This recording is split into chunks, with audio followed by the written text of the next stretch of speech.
बोलिए बेहड़ वाली मैया की जय, गुरु भगवान की जय। सभी दर्शकों को मेरा प्यार भरा राधे राधे। आज 105वें दिन की कथा। साथियों, श्री रामायण का पाठ करने का शौक हम सबको होना चाहिए, मुझे भी है। तुलसीकृत रामायण में अयोध्या कांड में आज हम 105वें दिन की कथा कहेंगे। जैसी मुझे आती है टूटी फूटी वाणी से, प्रभु ने मुझे जितना भी ज्ञान दिया है, इसे ज्ञान नहीं कहेंगे, सिर्फ उत्सुकता ही कह सकते हैं, क्योंकि ज्ञान का भंडार तो विद्वानों के पास होता है। कल की कथा के बाद मन बड़ा उदास हुआ। किस प्रकार मैया सीता और भगवान राम ने नर लीला करते हुए दुख झेले हैं, जिससे हमें गृहस्थ जीवन में ना सिर्फ सीख मिलती है, बल्कि हम अपने रिश्तों को निभाने के लिए और भी दृढ़ हो जाते हैं। कथाएं हमें ऐसे ही संदेश देती हैं, इसलिए हम सबको कथा कहते और सुनते रहना चाहिए। आगे गोस्वामी जी क्या लिख रहे हैं जान लेते हैं कि जो ए कंद मूल फल खाही, बाद सुधादि असन जग माही। एक कहे ए सजल सुहाए, आप प्रगट भय विधि न बनाए।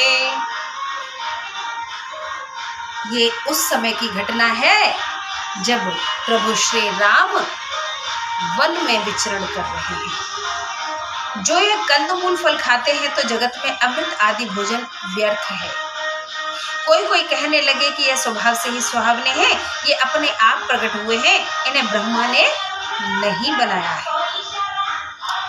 जह लगे वेद कही विधि करनी, श्रवण नयन मन गोचर वरनी। देखो खोज भुवन दस चारी, कहे अस पुरुष कहा सिनारी। जहाँ तक वेदों ने ब्रह्मा की करनी कही है, जो कानों नेत्रों और मन के अनुभव में आने वाली है, वहां तक 14 भुवनों में ढूंढ कर देखो, ऐसे पुरुष और ऐसी स्त्री कहीं नहीं मिलेगी। वाकई में नारायण ने नर अवतार लिया है, तो भला दूसरा स्वरूप कहीं कैसे मिल सकता है। कि इन्हें देख विधि मनो अनुरागा, पटतर जोग बनावे लागा। कीन बहुत श्रम एक न आए, तेहि ईर्षावन आनि दुराए। इनको देखकर ब्रह्मा का मन मोहित हो गया, तो इनकी उपमा के समान दूसरा जोड़ा बनाने लगे। एक परिश्रम करने पर भी ऐसे न बने, तब उसने डाह से इन्हें वन में लाकर छिपा दिया है। ऐसे लोगों ने अपनी अपनी भावनाएं बनाकर ऐसे विचार व्यक्त किए। अर्थात ब्रह्मा जी को ईर्ष्या होने लगी नारायण के नर अवतार भगवान श्री राम और मैया सीता के स्वरूप से। सीता जी माँ लक्ष्मी का स्वरूप है।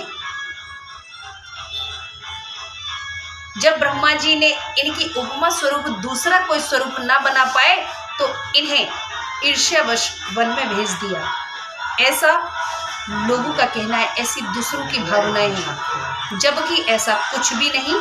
एक लीला के तहत नारायण ने नर अवतार में श्री राम का स्वरूप धारण किया था कि इन्हें देख विधि मन अनुरागा, पटतर जोग बनावे लागा।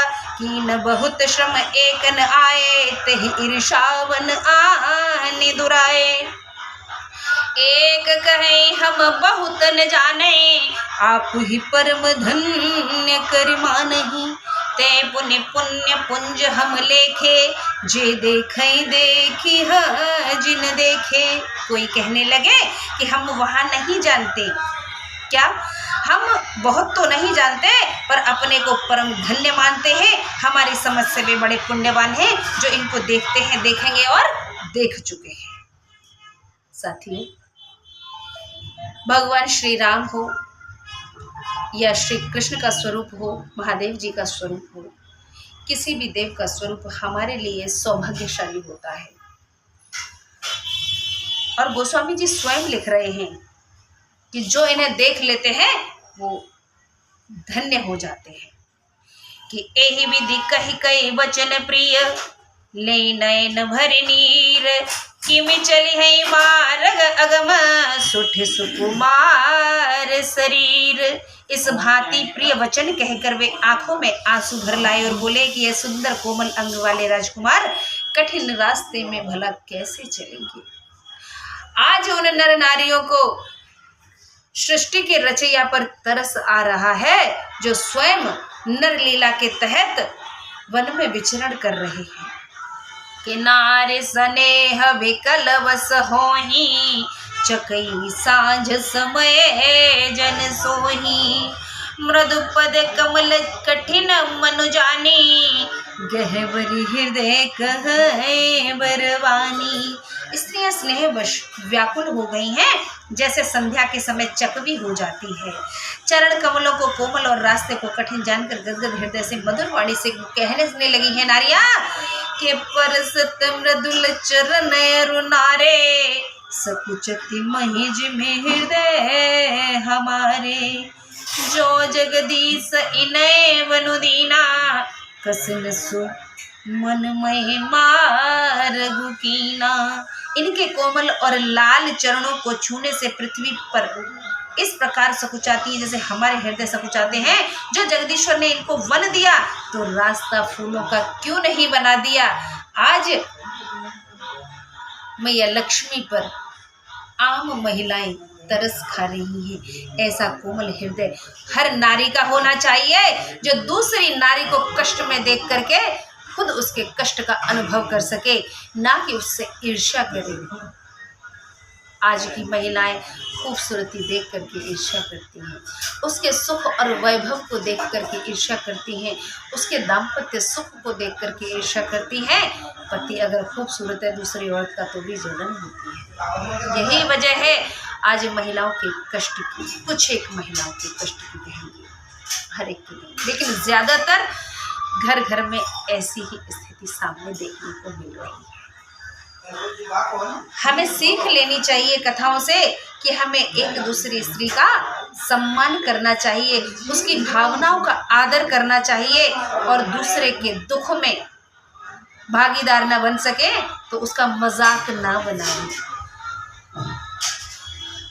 जो मांगा पाए विधि पाही, ए रखी अहि सखी आखिन माही।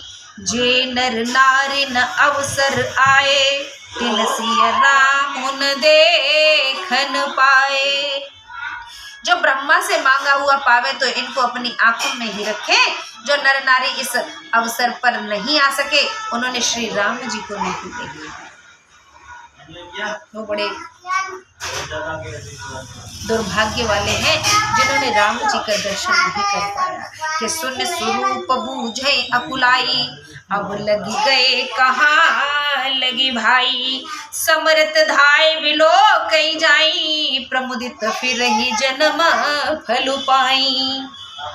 ये सब रूप की बढ़ाई सुनते ही घबरा कर पूछने लगे कि हे भाई अब तक ये कहाँ गए होंगे। उनमें भी समर्थ लोग दौड़कर दर्शन कर लेते हैं और प्रसन्न होकर जन्म का फल पाकर लौट आते हैं। दूर दूर से लोग प्रभु का दर्शन करने के लिए आ रहे हैं। कि अबला बालक वृद्ध जन, कर्मी जहि पछताए। होए प्रेम बस लोग इमे, राम जहाँ जह जाए। सियापति राम जय जय राम, अवधपति राम जय जय राम। मेरे प्रभु राम जय जय राम। अबला स्त्री और बालक बड़े बड़े बूढ़े हाथ मलकर पछताने लगे हैं। क्यों? क्योंकि प्रभु आगे बढ़ रहे हैं। इस प्रकार श्री रामचंद्र जी जहाँ जहाँ जाते वहाँ वहाँ लोग प्रेम में मगन हो जाते हैं। प्रभु का दर्शन इतना दिव्य है, सौंदर्य ऐसा मनमोहक है कि सब सतत दर्शन करते रहना चाहते हैं। लगातार प्रभु के दीदार के लिए सब आकांक्षा कर रहे हैं कि काश ये दर्शन हमेशा होता रहे। गाँव गाँव अस होय आनंदु, देखी भानुकुल कैरव चंदु। जे कुछ समाचार सुनि पावही, ते नृपरानी दोषु लगावही। सूर्यवंश रूपी कुमुदिनी के लिए चंद्रमा के समान श्री रामचंद्र जी का दर्शन करके गांव गांव में इसी प्रकार आनंद हो जाता है। जो लोग कुछ समाचार सुन पाते हैं वे राजा और रानी को दोष लगाते हैं कि कैसे निष्ठुर होंगे वो माता पिता जिन्होंने इतने सौंदर्य से परिपूर्ण बालकों को वन में विचरण के लिए भेज दिया है। जरा सा भी तरस नहीं आया उनको, पर उन्हें क्या पता कि श्री हरि नारायण नर लीला कर रहे हैं। इसीलिए साथियों, जब कुछ भी घटित होता है लोगों के साथ में तो हमें ईश्वर को दोष नहीं देना चाहिए, क्योंकि जो होता है वो ईश्वर की लीला के तहत ही होता है। इसलिए हमें उसको खुशी खुशी स्वीकार कर लेना चाहिए। बोलिए राधे राधे। कहीं एक अति भल नर नाहु, दीन हमें जोए लोचन लाहू। कहीं परस्पर लोग लुआई, बातें सरल स्नेह सुहाई। कोई कहने लगे राजा बहुत अच्छे हैं जिन्होंने हमारे नेत्रों को लाभ दिया। नर नारी आपस में सीधी स्नेह भरी सुहावनी बातें कर रहे हैं। कुछ लोगों को तो लाभ मिल गया, प्रभु का दर्शन हुआ, कैसे भी हुआ, भले ही राजा रानी की वजह से हुआ, लेकिन ईश्वर का दर्शन तो हुआ। इसलिए लोग अपनी खुशी भी जाहिर कर रहे हैं, लाजिमी है। उन्होंने क्या किया वो अलग बात है, लेकिन हमें दर्शन हो गया प्रभु का, ये हमारे लिए सौभाग्य की बात है। हाँ, किसी भी कारण से अगर आपको भगवत प्रेम हुआ है और भगवत कथाओं का आनंद मिल रहा है तो आप अपने आप को सौभाग्यशाली समझिए। मैं वाकई में सौभाग्यशाली हूँ कि अपनी टूटी फूटी वाणी से किसी भी तरीके से समय निकाल करके और कथा का आनंद लेती हूँ। कोशिश करती हूँ वीडियो अपलोड करके कि आप भी कथा का रसपान कर सकें। ये मेरी एक छोटी सी पहल है।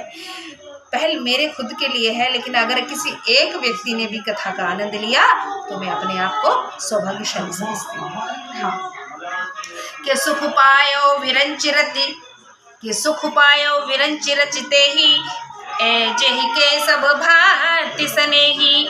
राम लखन पति कथा सुहाई, रही सकल मग कानन छाई। उनको रचकर ब्रह्मा ने सुख पाया जिनके वे सब प्रकार से स्नेही हैं। श्री रामचंद्र जी, लक्ष्मण जी और जानकी जी की सुंदर कथा वन के सब भागों में फैल गई है और हम चाहेंगे कि ये संसार भर के प्राणियों के कानों में अब फैल जाए ताकि कलयुग का प्रभाव कम हो सके, धर्म पर व्यक्ति टिका रहे।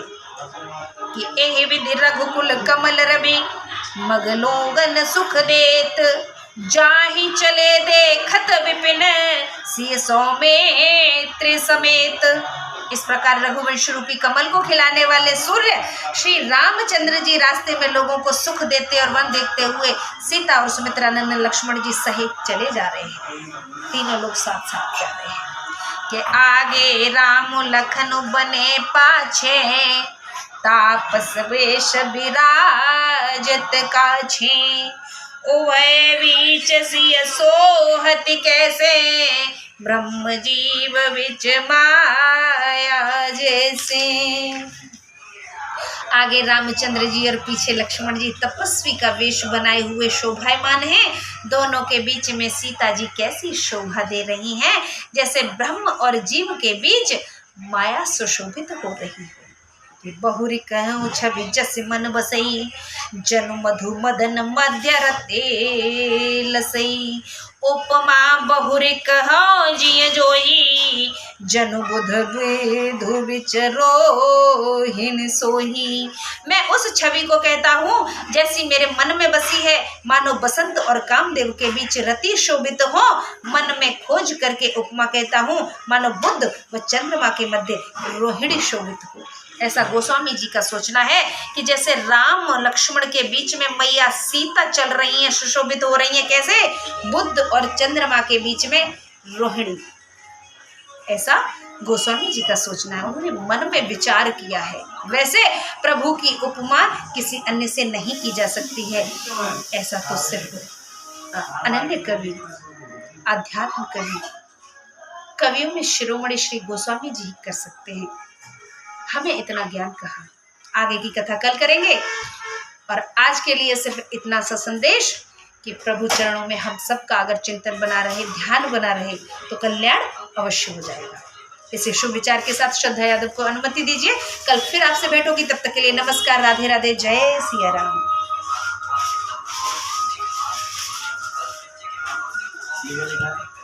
आप लोग देख के बैठेगा जी का